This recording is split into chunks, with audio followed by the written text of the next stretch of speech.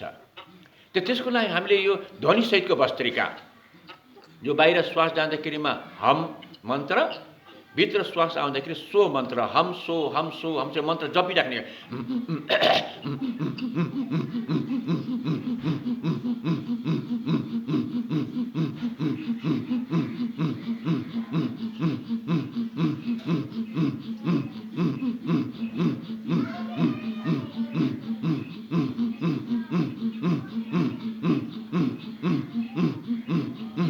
एकछिन 10-20 पल्ट गर्न पाएको छैन, यहाँ तातिसक्यो, रन्किसक्यो। अब चाहिँ अब सब खोल्नुपर्छ यहाँ कपडा सपडा चाहिँ। यहाँ एकदम छिटो तताउँछ यसले चाहिँ, घर्षण हुन्छ नि त यो श्वासको, ध्वनिको, झिल्लीको, नलीको, त्यहाँ राम्रो घर्षण गराउँछ यसले चाहिँ। जुन घर्षणले हामीहरूको जैविक विद्युत ऊर्जाको यहाँ अवतरण गराइदिन्छ। जसरी चाहिँ डाइनामोमा चुम्बक र फलामलाई घर्षण गराएर विद्युत बनाइन्छ, ठिक त्यसरी नै हाम्रो पनि यहाँ विद्युत बन्छ यहाँ चाहिँ। तर 5 मिनटभन्दा कम गरेर त हुँदैन है, 5 मिनटभन्दा कम चाहिँ एकदम हुँदैन। हामीले कमसे कम 5 मिनट चाहिँ यो भस्त्रिका गर्नै पर्छ।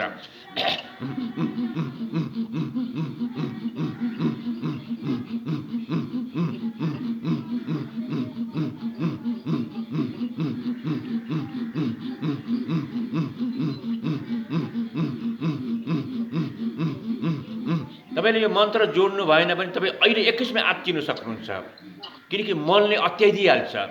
त्यो मन चाहिँ नआत्तियोस्, मन यताउता नबकियोस् भन्नको लागि पनि यो मन्त्र जप्नै पर्छ। हम सो श्वास बाहिर हुँदाखेरि हम, श्वास भित्र हुँदाखेरिमा सो यो मन्त्र जपिराख्नु, एकदम जप्नु। यो मनलाई त्यही उसलाई चाहिँ काम लगाउनु पर्ने हुन्छ हामीले चाहिँ।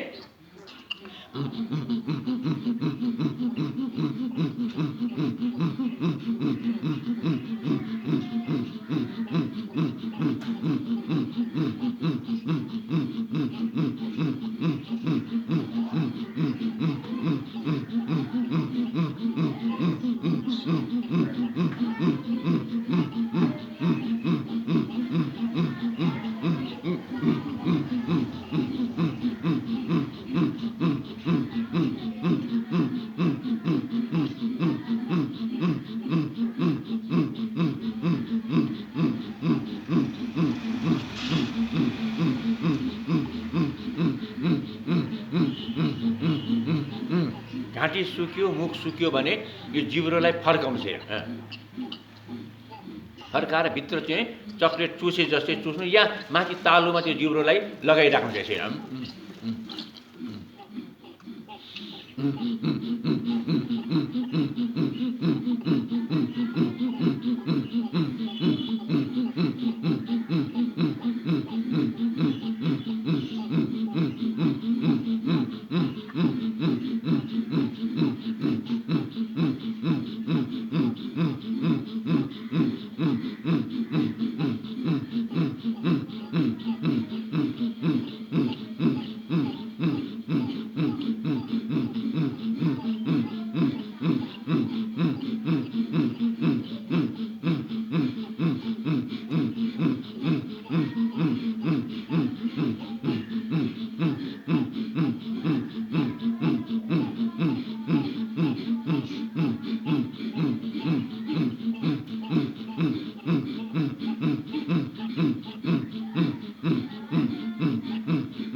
पुरा अहिले तताउने काम गर्छ। यस्तोसँग तताउँछ कि हामीहरू यति तताउनुको लागि हामीलाई घन्टौँ दौडिनुपर्छ, घन्टौँ हिँड्नुपर्ने हुन्छ। हामीहरूले निकै एकदम गरुङ्गो व्यायाम या चाहिँ हामीले काम गर्नुपर्ने हुन्छ। बल्ल गएर यो त्यति छाती तात्छ हामीहरूको चाहिँ। अब हामीहरू यहाँ दौडेको पनि छैनौँ, हिँडेको पनि छैनौँ, हामीले गरुङ्गो कुनै व्यायाम पनि गरेको छैनौँ, यहाँ पुरै तातेर आयो। पुरा 5-7 मिनटमा यो पुरा रनक्क रन्क्यो अब यी पुरा। अब यसरी तातेर यसरी तताइदियो भने अब यस्तो ठाउँमा रुगा लाग्ला, कफ जम्ला त। अब त्यो कफै जमेन भनेदेखि खोकी नै लाग्दैन। अब त्यो खोकी लाग्नुको मतलब हो जब यहाँ कफ जम्दिन्छ हामीको चाहिँ। अनि त्यो कफलाई निकाल्नुको लागि अझ त्यो सुक्खा खोकी हुन्छ, त्यो कफ सुकेर बसिरहेको हुन्छ। त्यो सुकेर बसेको कफलाई त ख्वाङ ख्वाङ ख्वाङ ख्वाङ ख्वाङ ख्वाङ खोके गरे कफै निस्किँदैन। अनि अब त्यो खोकी नै अब ज्वरोको कारण बनिदिन्छ। त्यो खोकी नै हामीहरूको वक्षस्थललाई एकदम दुर्बल र कमजोर बनाउनुको कारण बनिदिन्छ। र त्यो नै यति जटिल बनिन्छ कि चाहिँ अत्यन्त हामीहरूको रन्केर आउँछ, ज्वरो बढेर आउन थाल्छ र छातीमा इन्फेक्सन हुने, निमोनिया हुने यस्तो सम्भावनाहरू चाहिँ एकदम चाहिँ बढीभन्दा बढी हुन सक्छ। त्यसरी चाहिँ त हामीले यसरी यसलाई तताइदियौँ 5 मिनेट। सुरुमा नसक्ला, सुरुमा 1 मिनेट 2 मिनेट गर्दै हामीले पछि गएर 5 मिनेट 10 मिनेट 15 मिनेटसम्म पनि हामीले मजासँग गर्न सक्छौँ। यो बानी हुँदै गएपछि चाहिँ र सुरुमा हामीले 1-2 मिनेट मात्रै भए पनि गरौँ, गर्दै कमसेकम 5 मिनेट पुर्याउने कोसिस गरौँ। र यसरी हामीले यसलाई चाहिँ हामीले यो तताउन सक्यौँ भनेदेखि अब हामीहरू त्यो कुनै पनि चाहिँ कफ जम्ने, रुगा लाग्ने, अनि छातीमा इन्फेक्सन हुने, अनि ज्वरो आउने त्यो समस्याबाट हामी बच्न सक्छौँ, हामी बचाउन सक्छौँ। र यसले यति गतिशील गराउँछ यो कुण्डलिनी विज्ञानको एउटा चमत्कार नै मान्नुपर्छ हामीले। किनकि यति छाती तताउनुको लागि चाहिँ हामीहरू घन्टौँसम्म हामीहरू एकदम स्पिडमा हिँड्दाखेरिमा पनि हामीहरू यति तताउन सक्दैनौँ छातीलाई चाहिँ। हामीले चाहिँ अरू ठाउँमा खलखल पसिना आउन सक्छ, तर त्यो छातीमा तातो हुनु गाह्रै हुन्छ, निकै गाह्रो हुन्छ। त्यही यसलाई हामीले यसरी सजिलो र सहज रूपबाट हामीले यसलाई चाहिँ गतिशील क्रियाशील गराउने हाम्रो blood supply, oxygen supply, immunity supply, hormone supply, digest supply, यी सबैलाई चाहिँ हामीले चाहिँ निर्बाध रूपबाट चाहिँ गतिशील र क्रियाशील गराउन सक्ने भएपछि त डराउनै पर्दैन नि। र यसबाहेक फेरि अब हामीले आज चाहिँ हिजो हामीले भस्त्रिकालाई अलिकति बढी जोड दिएको थियौँ भने आज हामीले उज्जायी प्राणायामलाई चाहिँ जोड दिनुपर्ने छ। अब उज्जायी प्राणायाम यो बडा चमत्कार नै गर्छ यसले चाहिँ।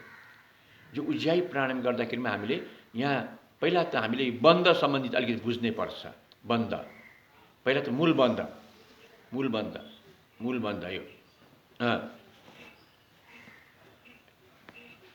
यो सानो पेटलाई हामीले यस्तो खुम्चाउनु, भित्र खुम्चाउनु, यसलाई भित्र खुम्चाउनु, यसलाई मूल बन्द भन्छ। मूल बन्द त्यो गुदद्वारलाई खुम्चाउनु चाहिँ त्यसलाई अश्वबन्ध भन्छ। यो अगाडिको पुरुषहरूको प्रोस्टेट ग्ल्यान्ड, महिलाहरूको गर्भाशयको स्नायुहरूलाई यसरी खुम्चाउनु, यसलाई एकदम टाइट गरेर यसलाई खुम्चाउनु, यसरी भित्र तानेर अनि माथि तान्नु, यसरी यसलाई मूल बन्द भन्छ। यो मूल बन्द भयो 1 नम्बर। दोस्रो नम्बर जालन्धर बन्द भन्छ। जुन जालन्धर भनेको हामीहरूको यहाँ माकुराको जालो जस्तै चाहिँ असङ्ख्य जालो हुन्छ यहाँ, जो हाम्रो तलको सूचना माथिको सूचना तल यो आदान प्रदान गर्ने काम यो जालन्धरले गर्ने गर्दछ यो चाहिँ। र यो जालन्धर हामीहरूको चाहिँ त्यो कफको कारणले चाहिँ पुरा अवरोध भइरहेको हुन्छ। र अहिले चाहिँ नि थाइरोइड भयो, क्यान्सर भयो, या अरू समस्या पनि एकैचोटि लास्ट स्टेपमा पुगेपछि त्यो फर्स्ट स्टेप सेकेन्ड स्टेप थाहै छैन, केही थाहै छैन। जस्तो कोरोना पनि अहिले फर्स्ट स्टेप सेकेन्ड स्टेपको थाहै छैन, एकैचोटि लास्ट स्टेपमा पुगेपछि चाहिँ झ्याप्पै थाहा भयो। अब चाहिँ त्यो हुनुको कारण किन त भन्दा हामीहरूको यहाँको सूचना माथि जानु पाएन, शरीरको सूचना मस्तिष्कले पाउन सकेन, मस्तिष्कको सूचना तल शरीरले चाहिँ प्राप्त गर्न सकेन। त्यो कारण चाहिँ अब एकदम बिग्रिसकेपछि चाहिँ अब बल्ल बाध्य भएर चाहिँ अब त्यो सूचना उसले प्राप्त गर्छ मस्तिष्कले। त्यतिखेर त बिग्रिसकेको हुन्छ। लास्ट स्टेजमा पुगिसकेपछि त न चिकित्सक, न डाक्टर, न वैद्य, कसैको पनि अब त्यहाँ अब केही सिप लाग्दैन। अब त्यो हुनुको मूल कारण के त भन्दाखेरिमा हामीहरूको यो चाहिँ जहाँ हाम्रो जालन्धर भन्छ, यो जालै जाल हुन्छ। यहाँ चाहिँ असङ्ख्य जालहरू हुन्छ, जुन जालहरूले चाहिँ हामीहरूको सूचनालाई आदान प्रदान गर्ने हुन्छ। अब यसलाई बन्द गर्नु भनेको जालन्धर बन्द यसरी यसलाई हामीले टाइट गरेर यसरी यो चिउँडो, यो कण्टककुप यहाँ खाल्टो छ है, यसलाई कण्टककुप भन्छ। अब मोटो मान्छेहरूको त त्यो हुँदैन, यहाँ बढी बोसो जमेको छ, यो गर्दन एकदम ठुलो छ भने त्यो नहुन सक्छ। तर चिन्ता गर्नु पर्दैन, किनकि अलिकति पातलो मान्छेको चाहिँ एकदम बढी यसले खुम्चाउनु पर्ने हुन्छ भने मोटो मान्छे अलिकति यति गर्दैमा टाइट भइसकेको हुन्छ, त्यो चिन्ता गर्नु पर्दैन। मेरो यहाँ छोएन भने चिन्ता गर्नु, तर छुन्छ भने चाहिँ यो चिउँडोले यो कण्टककुपलाई छुने कोसिस गर्ने। यसो गर्दा छाती बाहिर आयो, छाती बाहिर आएन भने अब यसो गर्दा यो खाल्टोमा पुग्दैन यसरी, खाल्टोमा पुग्दैन। जब हामी छाती फुलाउँछौँ यसरी, छाती फुलाएपछि अब बल्ल चाहिँ यो छाती माथि आउँछ अनि यो चिउँडोले सहिलेसँग छुन्छ यसरी। अब एकदम यो जालन्धर, यी जालोहरू चाहिँ पुरा टाइट भयो, पुरा कस्यो। अब त्यो ती नलीहरू, नाडीहरू, नसाहरू, त्यसलाई हामीले चाहिँ यस्तोसँग निचर्यौँ। अब त्यहाँ चाहिँ हामीले चाहिँ पुरा निचर्यौँ। यसलाई जालन्धर बन्द, यो एकदम बुझ्नु जरुरी छ। हामीले यो जालन्धर बन्द मात्रै हामीले जान्यौँ भने नि हामीले धेरै, जस्तो थाइरोइडको समस्या, पाराथाइरोइडको समस्या, टन्सिलको समस्या, भोकलको समस्या, अनि हामीहरूको चाहिँ यो सूचना आदान प्रदान गर्ने समस्या, यस्ता धेरै समस्याबाट हामी बच्न र बचाउन सक्छौँ। हामी चाहिँ केवल जालन्धर बन्दले मात्रै पनि चाहिँ हक यसरी छोडिदियो, यसरी टाइट गर्यो, यसरी छोडिदिए। पहिला यसरी यसको केही अभ्यास गर्ने यसरी।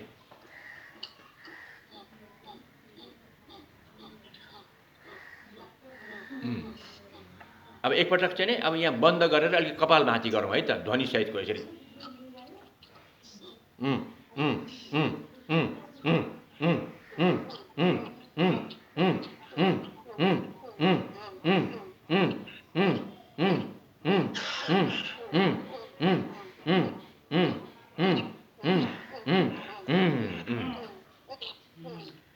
यहाँ यो थाइरोइड हर्मोन्स चाहिँ अत्यन्त हामीहरूको हरेक सिस्टमलाई चाहिँ सही ढङ्गसँग चलाउनुको लागि यो हर्मोन्स एकदम एक्टिभ हुनुपर्ने हुन्छ। यो हर्मोन्स एकदम सन्तुलित हुनुपर्छ। अब त्यसको लागि चाहिँ हामीले हाम्रो यो सबै जालोहरू चाहिँ कडा भइदियो भने अब त्यो हर्मोन्स यहाँ विकास हुने अवसरै पाउँदैन। त्यसकारण चाहिँ हामीले यसको यो जुन जालन्धरको व्यायामले यो असाध्यै थाइरोइड, पाराथाइरोइडको झिल्लीहरूलाई, अनि यो नली, नसा, नाडीहरूलाई, श्वास नली, अन्न नली, रक्त नली पनि हुन्छ हाम्रो यहाँ चाहिँ, भोकल कर्ड, स्वर नली हुन्छ यहाँनिर चाहिँ, टन्सिल पनि हाम्रो यहीँनिर हुन्छ हामीहरूको चाहिँ। अब यसलाई हामीले चाहिँ अब खुम्चायो, छोडिदियो चाहिँ।